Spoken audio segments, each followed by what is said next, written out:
Man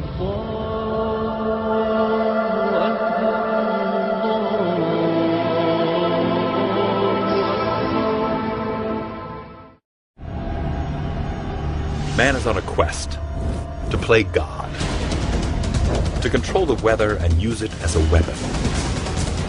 Lightning, torrential rains, hurricanes, targeted at the enemy. The ultimate war is if you never have to fire a round and nobody ever knew you launched the fight. Is it possible there have already been attacks using weather weapons? Some people believe that Katrina was weather warfare at its most potent. But how do we get from understanding extreme weather to making it do our bidding? Earthquakes, tidal waves, those become the future of warfare.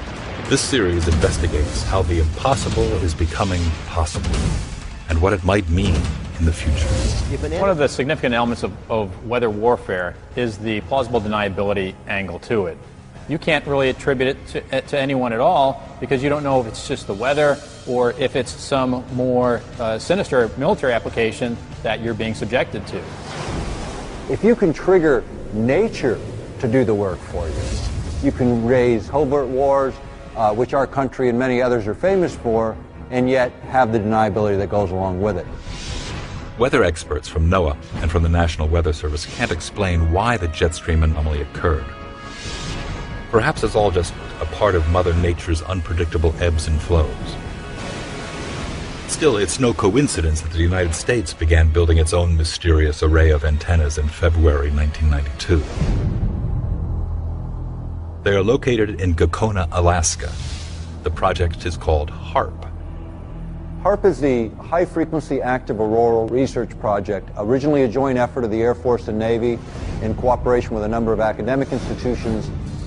It is today the world's largest radio broadcasting station, but it's not designed to broadcast for human ears.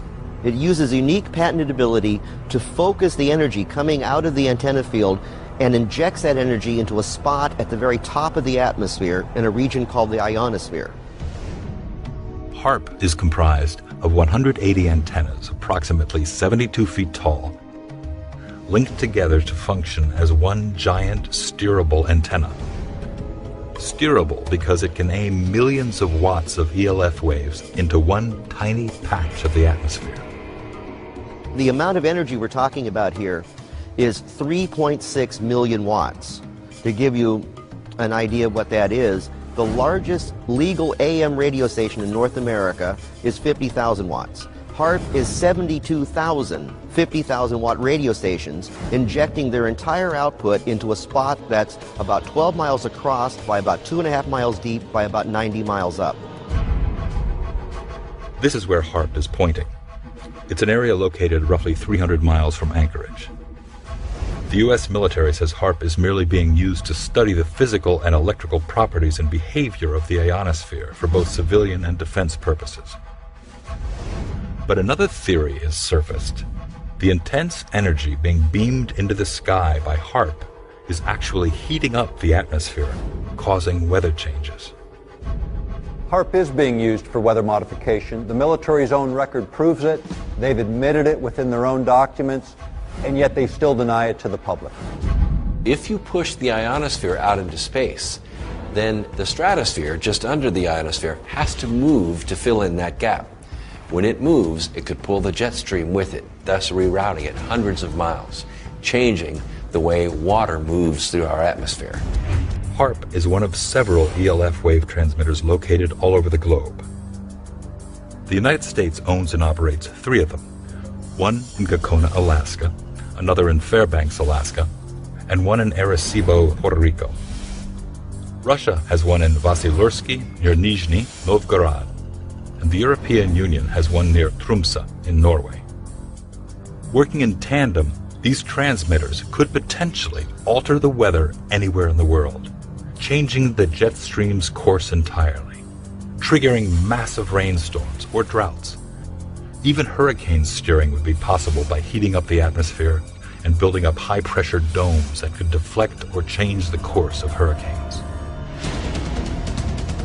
The U.S. government is firm in its position that HARP is just an atmospheric research facility.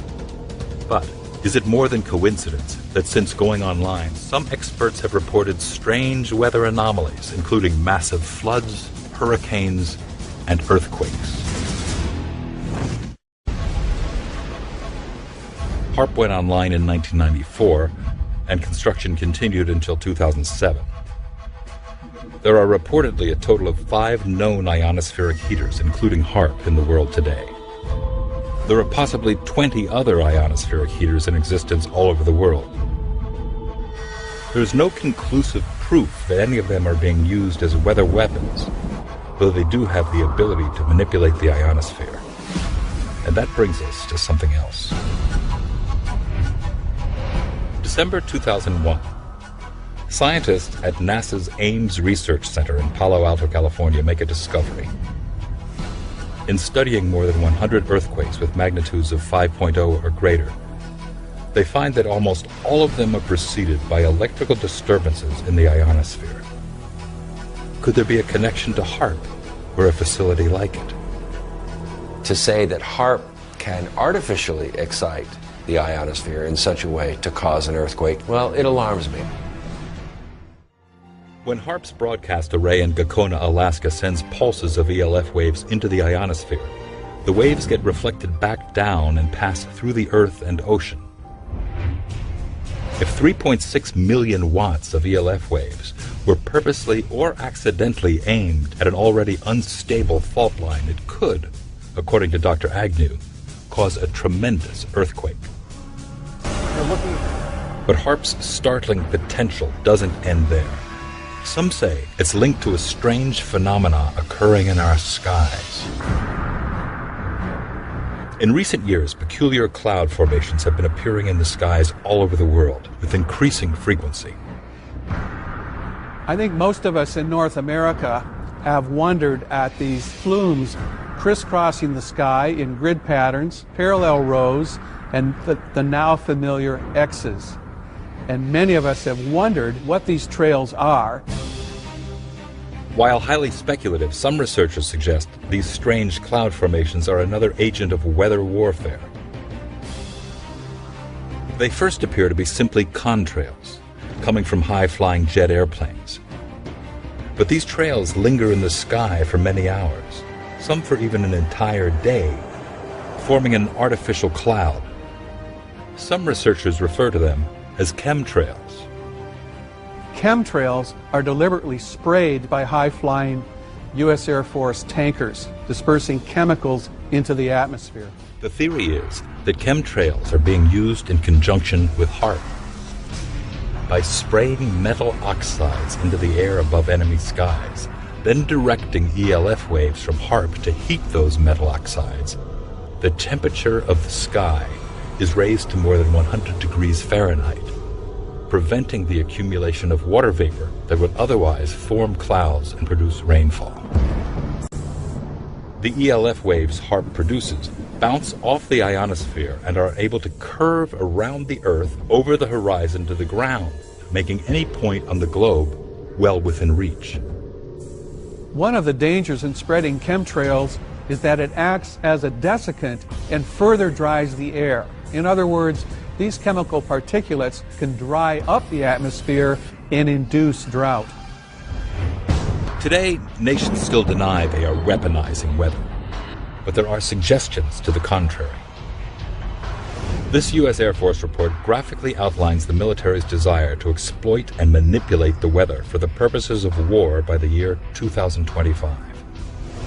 According to one of the most harrowing lines in this report, quote, "Weather modification is a force multiplier with tremendous power that could be exploited across the full spectrum of war-fighting environments." The military have had a keen interest in the weather basically since day one. There have been a number of times the military have actually succeeded in developing technology to use the weather.